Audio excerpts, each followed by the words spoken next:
sur la question, est-ce que les djinns peuvent parler une langue que l'on ne comprend pas?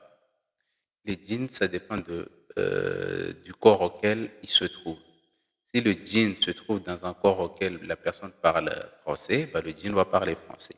Si le djinn est dans un corps d'une personne qui parle anglais, bah, le djinn va parler anglais. Si le djinn est dans un corps de quelqu'un qui parle africain, bah, il va parler africain. Si un djinn est dans un corps d'un comorien, il va parler comorien.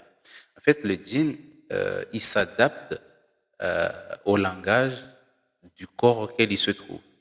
Mais on peut trouver des djinns qui parlent une langue auquel on ne comprend pas. C'est pour ça que beaucoup de savants disent, en justifiant le fait que certains disent que le djinn ne peut pas posséder l'être humain, il y en a qui vont jusqu'à expliquer en disant que comment se fait-il qu'il y a des gens, une fois possédés, les djinns parlent d'une langue auquel bah, la personne ne comprend même pas. D'accord? Ça veut dire le djinn qui va monter en toi, en fait, il va parler anglais alors que toi, tu ne comprends pas l'anglais. Ou le djinn qui va monter en toi, il va parler une langue auquel, enfin, que toi, tu n'es même pas au courant que ça existe. Du coup, ça montre en fait que les djinns, ils peuvent parler une langue auquel on ne comprend pas.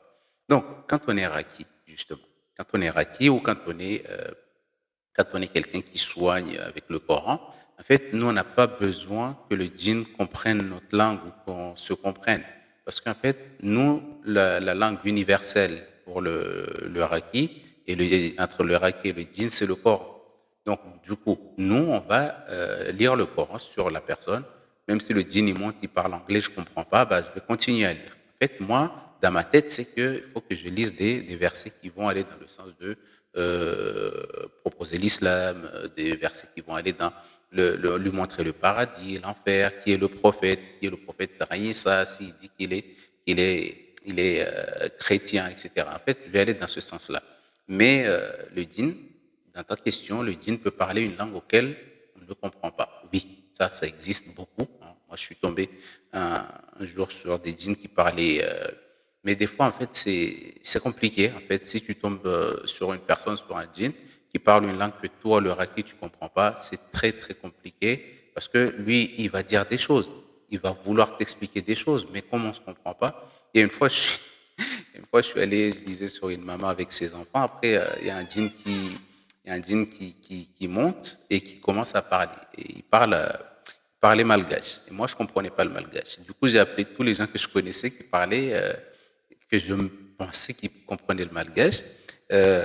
Ils m'ont dit, quand je passais le téléphone, en fait, pendant que le djinn parlait, bah, eux, ils ne comprenaient pas trop. Du coup, on était obligé de chercher jusqu'à tomber sur une personne qui comprenait le malgache.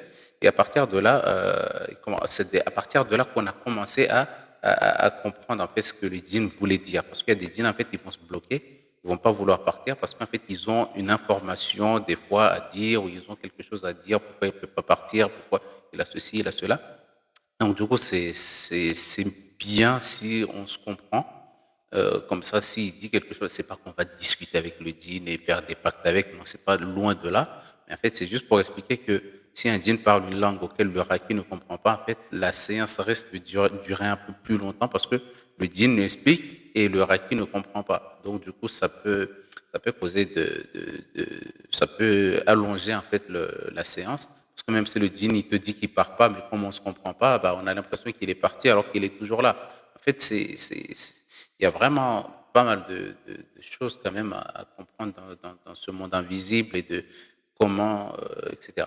Et donc, du coup, c'est possible que beaucoup de djinns, des fois, ils parlent d'une langue que ni la personne qui est possédée il comprend, ni le raki ne comprend.